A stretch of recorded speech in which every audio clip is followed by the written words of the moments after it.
আজ একদম একটু সময়ের মধ্যে করে নিলাম ব্রয়লার মুরগি কষা, তাও আবার ভাইজা একদম সিম্পল ওয়েতে অল্প কয়েকটা মশলা দিয়েই একদম তাড়াতাড়ি। আর এইটা হচ্ছে একদম চিকেন চাপড়েও ফেল করে দিবে।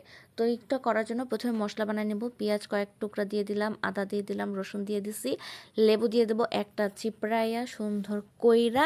তারপর যত পদের গুঁড়া আছে, যত আপনার মন চায় সব দিয়ে দিবেন।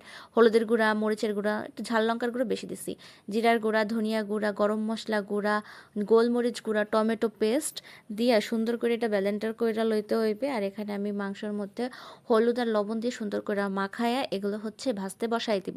একদম কড়া করে ভাজতে হবে, ভাজার ঠেলায় যেন এইটা একদম সেদ্ধই হয়ে যায় এরকম করে ভাজতে হবে। কোনো জল না, কিছু না, একদম সিম্পল ওয়েতে যে পরিমাণ আমি ব্যালেন্স করছিলাম যে মশলাটা ওইটা দিয়েই রান্না করে ফেলবো। আর এইটা একদম চিকেন চাপড়েও হার মানাই দিবে, এতটা টেস্টি হয়। এমনকি আমার ভাতের আগে আমার মাংস রান্না হয়ে গেছে, এত পরিমাণে তাড়াতাড়ি হয়ে যায়। এই যে দেখেন আমার টমেটো পেস্ট যেটা আমি করছি, মানে মশলার পেস্ট যেটা বলে, এটা এখন এর ভিতরে দিয়ে দিব, মাংসের ভিতরে দিয়ে দেবো। মানে খুবই ইজি, আপনারা চাইলে একদম চুটকি বাজায় করে নিতে পারবেন, কি যা বলতেছি আপনাদের।